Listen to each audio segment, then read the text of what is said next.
let's talk a bit about needs here. So there actually are a ton of universal human needs that we can all relate to and that we would all need at some point in our lives, if not all of them, all the time.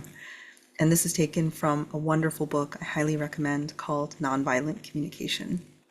And you can see that there are these different categories for the needs that you have, and it can be hard to identify our needs, especially if we're not used to doing that. I know so many HSPs, including myself, are so good at knowing, reading other people's moods and anticipating their needs and thinking of them so much, but it's very hard for us somehow to do the same for ourselves because we may have that impression that us having needs would make us needy or selfish or codependent or bad in some way.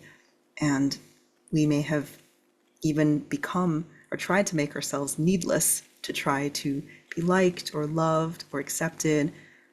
Many of us may have had a difficult caregiver or parental figure in the past who really we had to caretake for them and tend to their needs. In any case, getting to know ourselves well enough that we can understand and distinguish our own needs is just really important life skill to develop over time. But the way that it comes up in relationships is that sometimes all we're trying to do whenever we act in a certain way that we're not proud of afterwards or we might feel bad about is some way, like it makes sense why we did that. It's a relationship poison because we're just trying to get one of our needs met, but in a not so effective way.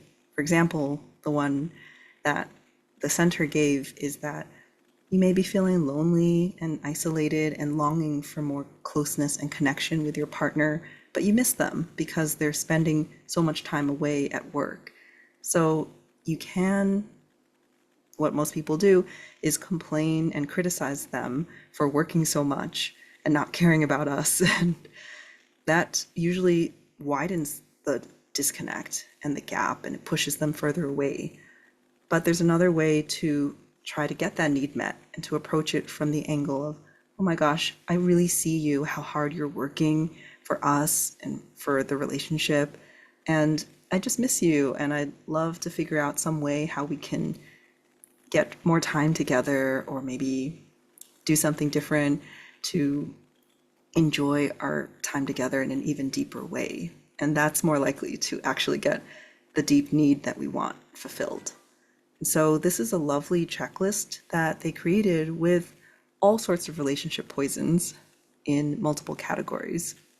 Feel free to go through it at your own pace. I won't go through all of them individually, but you can see how there are so many that are possible and that, I mean, I know I've done the majority of these at one point or another.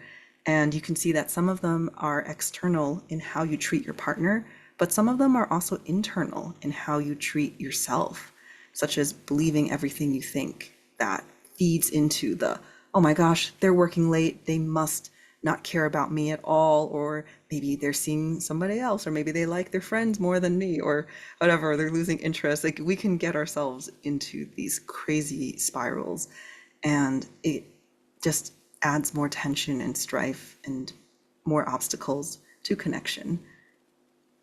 And even things as just not loving and caring for ourselves, not keeping up our self-care, can also just make everything harder. Every relationship conflict can seem like a bigger deal, or you may be more prone to seeing things in the worst way possible or in a more negative light when you're not filling your own cup enough. So a lovely process that they came out with is to actually address the underlying feelings beneath the surface feelings, because the surface feelings is often what we default to showing and the relationship poisons that we end up using. And if we struggle to think of and pinpointing your exact needs or emotions, you can just refer to this list. And I loved how they pointed out that people tend to fall into one of two categories in this relationship dance, either the pursuer or the withdrawer. And you're not always one or the other. It depends on the situation and the conflict. But it's good to reflect on what is your tendency. And if you can see your partner responding in the other way, and the two just tend to make each other worse and worsen the cycle, exacerbate the cycle. And so next time that you have a surface feeling, try to explore what is that underlying, softer, more vulnerable, and tender feeling that you're actually feeling. And a lot of times, if you lead with that, with talking to your partner about that, then it'll be more likely that you have a more productive or fruitful discussion.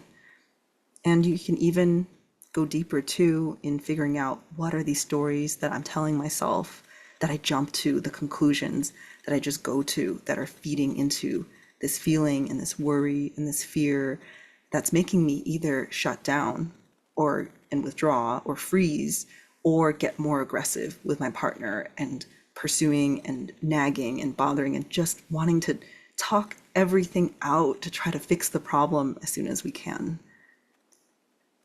And what we really need underneath that. And so every couple has maybe one or more of these cycles, and it's helpful to give this cycle or this dance a name so that you can, next time you find yourself caught in it, that awareness can give you both a little chuckle or just a moment of being able to step outside of it and your usual role in it, to be like, oh yeah, wait, we're doing this protest polka again, or we're doing this tension tango again, or just whatever you want to say. My most recent couple I coached called it like the waffle turkey, or just some kind of bizarre name that is unique to you, so you know exactly what's going on. And it helps to process this and really map it out. And you can see how it's just this infinity cycle that you can just find yourselves in for a long, long time, for years or decades, or it's the same one that you just fall right back into. And it's great to just have this in front of you so that you know that, oh my gosh, hey, here's what my partner really is yearning for and needs, and how can I address that? And so this was just an amazing exercise that I thought would be important and relevant to share.